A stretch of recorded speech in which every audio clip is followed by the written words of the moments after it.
Bangla medium থেকে ইংরাজি শেখা না অতটাও সহজ নয়। ইংরাজিকে আমরা বলি যে সহজ, তুমি একবার চেষ্টা করে দেখো। অতটাও সোজা নয় ভাই। ইংরাজি শিখতে গেলে কিছু তো এফোর্টস দিতে হবে আলাদা করে, কারণ বাংলা আমরা খুব ইজিলি বলে দিতে পারি, লিখতে পারি, শিখতে পারি। ইংরাজিতে এমন কিছু তো আছে যেটা তোমাকে আরো বেশি ভালো করে শিখতে হবে। হ্যাঁ, আজকে আমি সেই কথা নিয়েই এসেছি।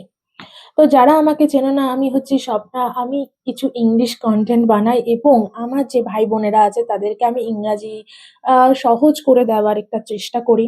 এটাই জাস্ট একটা নিমিত্ত মাত্র। কিন্তু আমি সত্যিই চাই যে আমি যেরকম ভয় পেতাম ইংলিশে আর কেউ যেন না পায়। তো তার জন্য তুমি আমার চ্যানেলটাকে সাবস্ক্রাইব করে দিও এবং ফলো করে দিও যদি তুমিও চাও ইংরাজি শিখতে খুব সহজ সরল ভাবে। তাহলে চলো আজকের এপিসোড বা পডকাস্ট বা যা কিছু ক্লাস শুরু করি।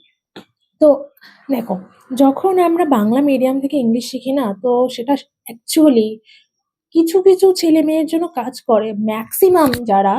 ম্যাক্সিমাম ছেলে মেয়ে ইংরাজিকে ভয় পায়। হ্যাঁ, এটাই সত্যি। ম্যাক্সিমাম ছেলে মেয়ে ইংরাজি শিখতে পারে না স্কুল থেকে, এটা আমি গ্যারান্টি দিতে পারি।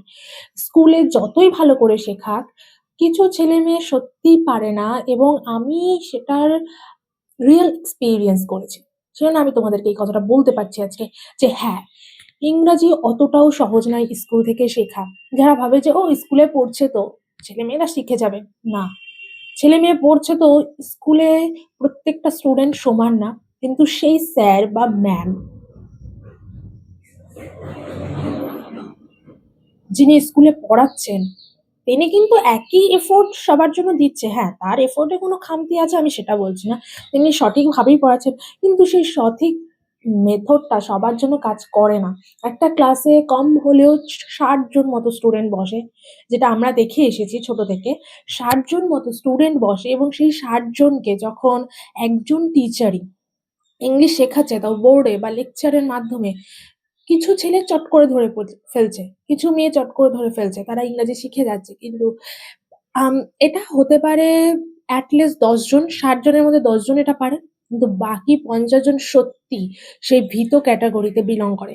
এবং যদি আপনিও সেই ক্যাটেগরি থেকে হয়ে থাকেন, এবং আমিও সেই ক্যাটেগরিতে ছিলাম, আমি একেবারে সেটা লুকাবো না। কিন্তু তারপর আমি বুঝলাম যে না, English is very important for our life. Not only life, but in job sector, in any work you want. If you want to travel the world, then you also need this English. So English is very important and you can't ignore it. You have to learn English, and that is my challenge, that আমার যে স্টুডেন্টসরা আছে তাদেরকে আমি ইংরাজি শেখাই, এবং আমি চাই যে তোমাদেরকেও বা আপনাদেরকেও ইংরাজি যেন আমি সহজভাবে শিখিয়ে দিতে পারি। এটাই আমার চেষ্টা। এবং তার জন্য আমি ঠিক করেছি যে কতগুলি পরপর ফ্রি ক্লাস নিয়ে আসবো, এবং সেগুলো ফলো করলে আপনাদের ইংরাজির ফাউন্ডেশন বা বেসিক বা ভিত একেবারে শক্ত হয়ে যাবে। এটা আমি গ্যারান্টি দিতে পারছি। তো এটাই ছিল আমার আজকের বক্তব্য বা আমার কথা, যে হ্যাঁ, ইয়েস, যদি আপনি আমার সঙ্গে থাকেন তাহলে আপনিও ইংরেজির কিছু শিখতে পারবেন। এটা আমার প্রমিস আপনার প্রতি। কিন্তু প্রত্যেকটা জিনিস অনেক সুন্দর করে, অনেক মনোযোগ সহকারে আপনাকে শিখতে হবে। তাহলে দেখা হচ্ছে পরের ফ্রি ক্লাসে।